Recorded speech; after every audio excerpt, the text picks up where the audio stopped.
Puji Tuhan, haleluya. Seri pembacaan The Purpose Driven Life hari ke-22 diciptakan untuk menjadi serupa dengan Kristus.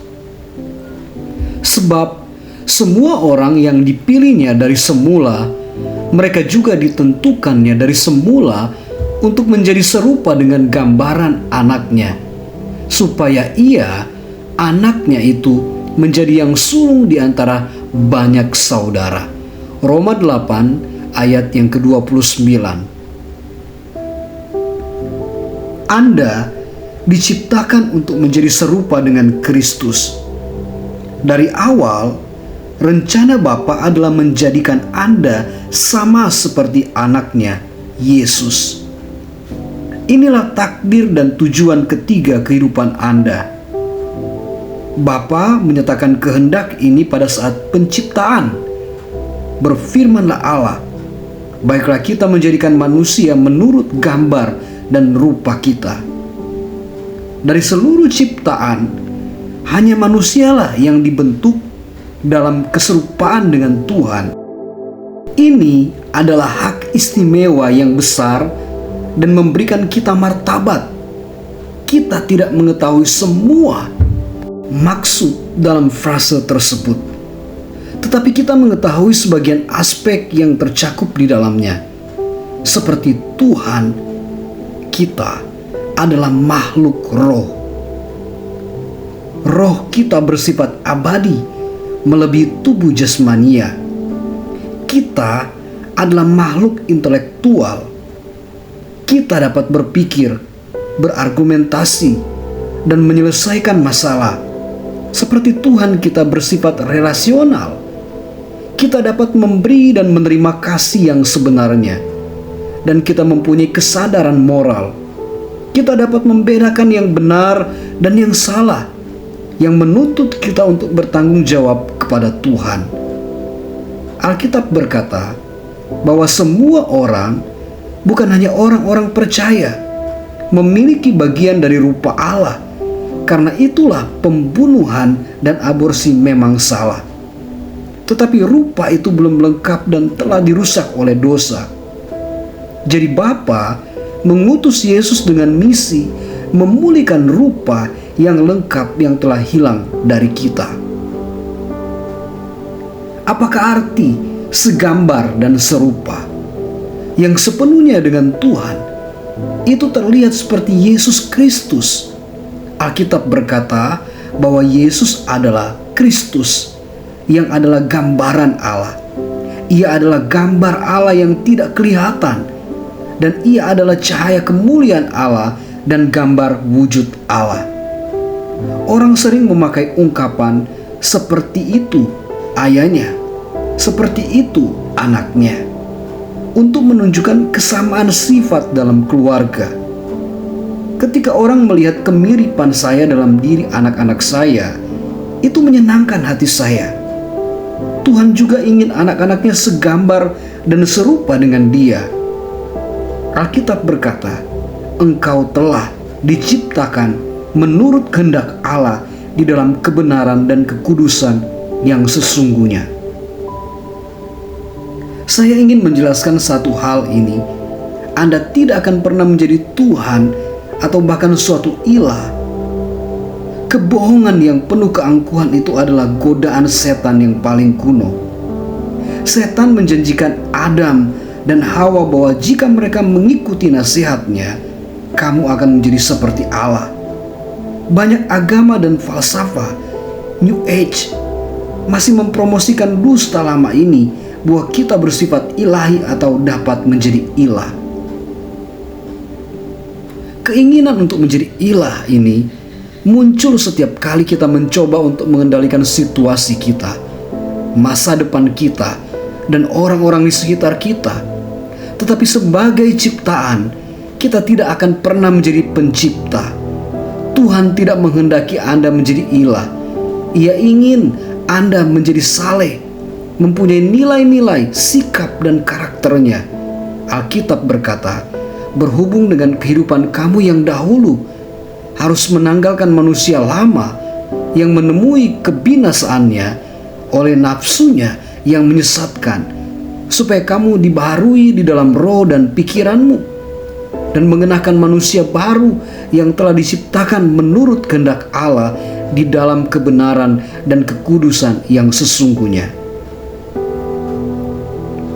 Tujuan utama Tuhan untuk kehidupan Anda bukanlah kenyamanan, melainkan perkembangan karakter. Ia menghendaki Anda untuk tumbuh secara rohani dan menjadi sama seperti Kristus. Menjadi seperti Kristus tidak berarti kehilangan kepribadian atau menjadi seperti orang yang tidak punya pikiran. Tuhan menciptakan keunikan Anda, jadi Ia pasti tidak ingin menghancurkannya.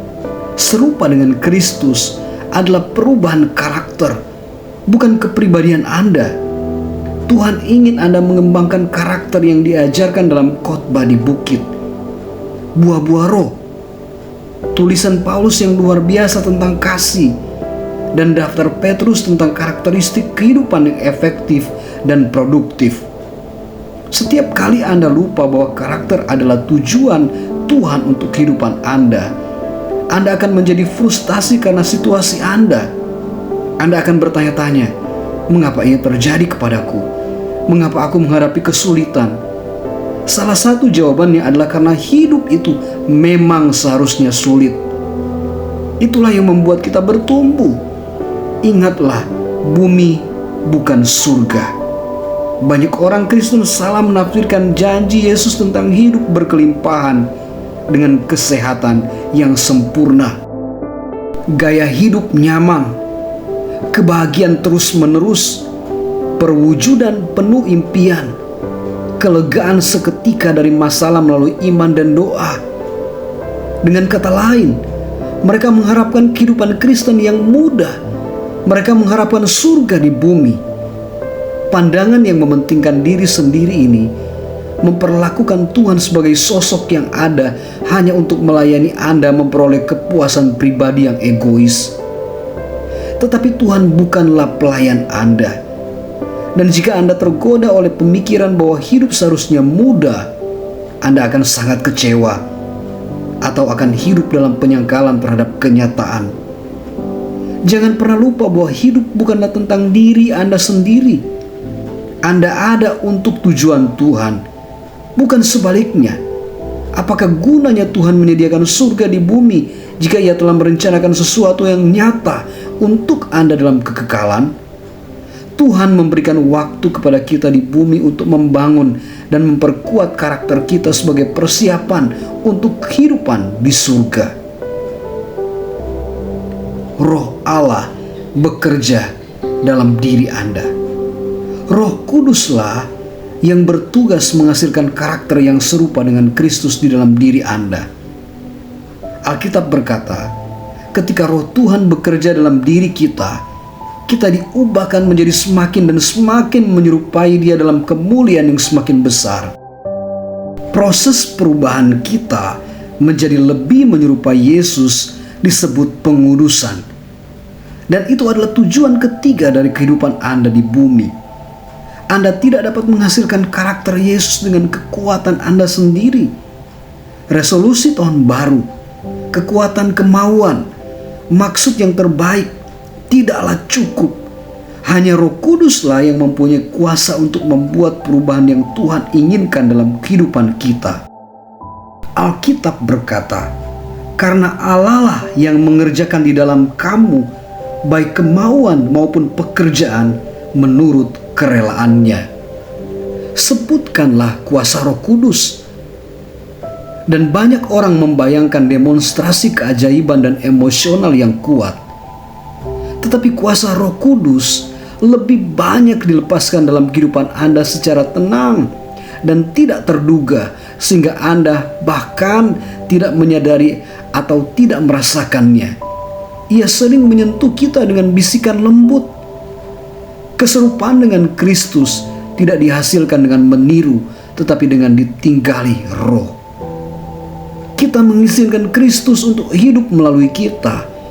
Inilah rahasianya. Kristus tinggal di dalam kamu. Bagaimanakah ini terjadi dalam kehidupan nyata? Melalui pilihan yang kita buat.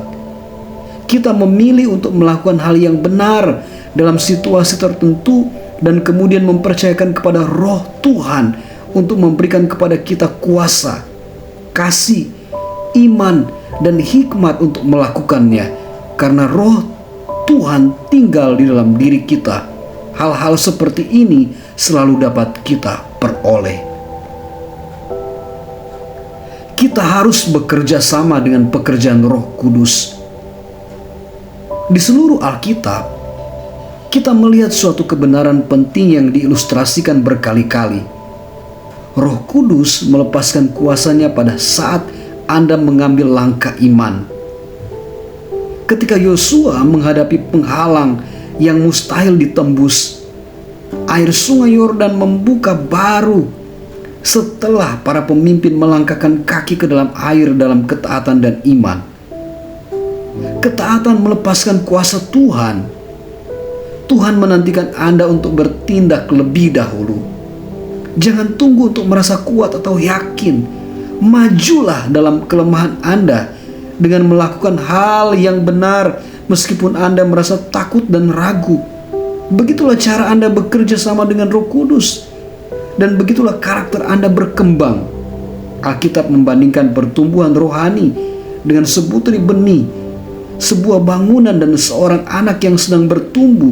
Setiap metafora membutuhkan partisipasi aktif.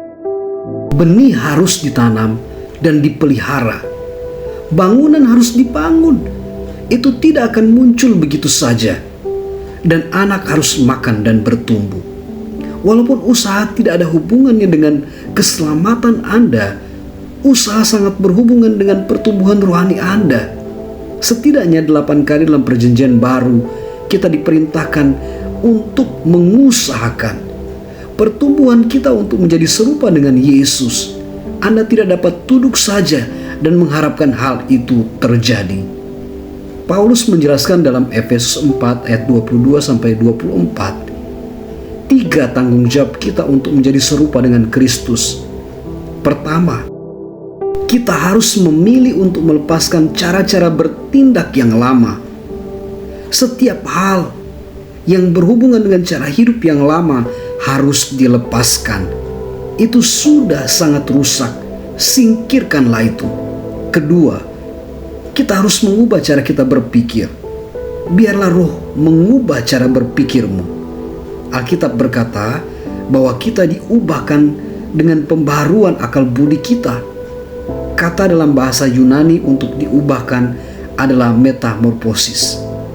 Dipakai dalam Roma 12 ayat 2 dan 2 Korintus 3 ayat 18. Yang pada masa kini dipakai untuk menjelaskan perubahan yang mengagumkan dari seekor ulat menjadi seekor kupu-kupu. Itu adalah gambaran yang indah dari apa yang terjadi kepada kita secara rohani ketika kita mengizinkan Tuhan mengarahkan pemikiran kita. Kita diubahkan dari dalam keluar, kita menjadi lebih indah, dan kita dibebaskan terbang ke ketinggian yang baru. Ketiga, kita harus mengenakan karakter Kristus dengan mengembangkan kebiasaan-kebiasaan saleh yang baru. Karakter Anda sebenarnya adalah kumpulan dari kebiasaan-kebiasaan Anda. Itu adalah apa yang biasanya Anda lakukan. Alkitab berkata, dan mengenakan manusia baru yang telah diciptakan menurut kehendak Allah di dalam kebenaran dan kekudusan yang sesungguhnya. Tuhan memakai firman, umat, dan situasinya untuk membentuk kita. Ketiganya sangat diperlukan untuk perkembangan karakter. Firman Tuhan menyediakan kebenaran yang kita butuhkan untuk tumbuh. Umat Tuhan menyediakan dukungan yang kita butuhkan untuk tumbuh. Dan situasi menyediakan lingkungan yang kita perlukan untuk mempraktikkan keserupaan dengan Kristus. Jika Anda mempelajari dan mengaplikasikan firman Tuhan, berhubungan secara reguler dengan orang percaya lain, dan belajar untuk percaya kepada Tuhan dalam situasi yang sulit, saya menjamin bahwa Anda akan menjadi sama seperti Yesus. Kita akan melihat setiap unsur pertumbuhan ini dalam bab-bab berikut. Banyak orang menganggap bahwa yang diperlukan untuk pertumbuhan rohani hanyalah pelajaran Alkitab dan doa. Tetapi beberapa masalah dalam hidup tidak akan pernah diubahkan oleh pelajaran Alkitab dan doa saja. Tuhan memakai manusia. Ia biasanya memilih untuk bekerja melalui manusia daripada melakukan mujizat, sehingga kita akan saling membutuhkan dalam persekutuan. Ia ingin kita bertumbuh bersama. Dalam banyak agama, orang-orang yang dianggap paling dewasa secara rohani dan kudus adalah mereka yang mengisolasi diri dari orang lain dalam biara-biara di atas gunung, tidak terinfeksi oleh kontak dengan orang lain. Tetapi ini adalah salah pengertian yang sangat besar. Kedewasaan rohani bukanlah pengajaran individual. Anda tidak dapat bertumbuh menyerupai Kristus dalam isolasi. Anda harus berada di tengah orang-orang lain dan berinteraksi dengan mereka. Anda perlu menjadi bagian dari suatu gereja dan komunitas. Mengapa? Karena kedewasaan rohani yang sebenarnya adalah tentang belajar mengasihi seperti Yesus. Dan Anda tidak dapat mempraktikkan menjadi sama seperti Yesus tanpa mempunyai hubungan dengan orang lain. Ingatlah, semuanya adalah tentang kasih, mengasihi Tuhan dan mengasihi sesama. Menjadi serupa dengan Kristus adalah proses bertumbuh yang lama dan perlahan.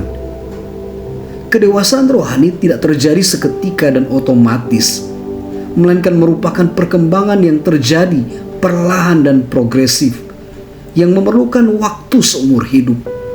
Tentang proses ini, Paulus berkata, sampai kita semua telah mencapai kedewasaan penuh dan tingkat pertumbuhan yang sesuai dengan kepenuhan Kristus. Anda adalah pekerjaan yang masih belum selesai. Transformasi rohani Anda dalam mengembangkan karakter Yesus akan membutuhkan waktu seumur hidup. Bahkan itu tidak akan pernah terselesaikan di bumi ini. Itu hanya akan selesai saat Anda sampai di surga atau ketika Yesus datang. Saat itu, apapun pekerjaan yang membentuk karakter yang belum selesai akan diselesaikan. Alkitab berkata bahwa ketika akhirnya kita dapat melihat Yesus dengan sempurna, kita akan menjadi sempurna seperti Dia. Saudara-saudaraku yang terkasih, sekarang kita adalah anak-anak Allah, tetapi belum nyata apa keadaan kita kelak. Akan tetapi kita tahu bahwa apabila Kristus menyatakan dirinya, kita akan menjadi sama seperti Dia. Sebab kita akan melihat Dia dalam keadaannya yang sebenarnya. Banyak kekacauan dalam kehidupan Kristen timbul karena mengabaikan kebenaran yang sederhana bahwa Tuhan lebih mementingkan membentuk karakter Anda dari hal lainnya. Kita khawatir ketika Tuhan kelihatannya diam dalam masalah-masalah khusus seperti karir apa yang harus kupilih. Sebenarnya ada banyak karir yang berbeda yang dapat menjadi kehendak Tuhan dalam kehidupan Anda. Yang paling penting bagi Tuhan adalah apapun yang Anda lakukan, Anda melakukannya dengan sikap seperti Kristus. Tuhan lebih tertarik pada diri Anda daripada apa yang Anda lakukan. Kita adalah manusia, bukan perbuatan. Tuhan jauh lebih mementingkan karakter daripada karir Anda, karena Anda akan membawa karakter itu ke dalam kekekalan, bukan karir Anda. Alkitab memperingatkan, jangan begitu sempurna menyesuaikan diri dengan kebudayaanmu, sehingga engkau sesuai dengannya, bahkan tanpa memikirkannya lagi. Tetapi arahkanlah perhatianmu kepada Tuhan. Engkau akan diubahkan dari dalam keluar. Tidak seperti kebudayaan yang ada di sekitarmu, yang selalu menyeretmu jatuh menuju tingkat ketidakdewasaannya. Tuhan memunculkan yang terbaik darimu dengan mengembangkan kedewasaan yang sempurna dalam dirimu. Anda harus membuat keputusan yang bertolak belakang dengan kebudayaan supaya Anda memusatkan perhatian pada menjadi lebih serupa dengan Kristus. Kalau tidak, kekuatan-kekuatan lain seperti teman sebaya, orang tua, rekan kerja, dan kebudayaan akan mencoba membentuk Anda menjadi serupa dengan mereka. Sayangnya, suatu tinjauan singkat pada banyak buku Kristen yang populer menunjukkan bahwa banyak orang percaya telah meninggalkan kehidupan yang didedikasikan pada tujuan yang besar dari Tuhan dan kepuasan pribadi dan stabilitas emosional. Itulah yang disebut narsisme, bukan pemuridan. Yesus tidak mati di kayu salib hanya agar kita dapat hidup nyaman dan menyesuaikan diri dengan baik. Tujuannya jauh lebih dalam. Ia ingin membuat kita sama seperti dirinya sendiri sebelum membawa kita ke surga. Inilah hak istimewa kita yang paling besar, tanggung jawab langsung kita, dan takdir utama kita. Hari ke-22, merenungkan tujuanku. Pokok renungan, aku diciptakan untuk menjadi serupa dengan Kristus. Ayat hafalan, dan karena kemuliaan itu datangnya dari Tuhan yang adalah Roh, maka kita diubah menjadi serupa dengan gambarnya dalam kemuliaan yang semakin besar.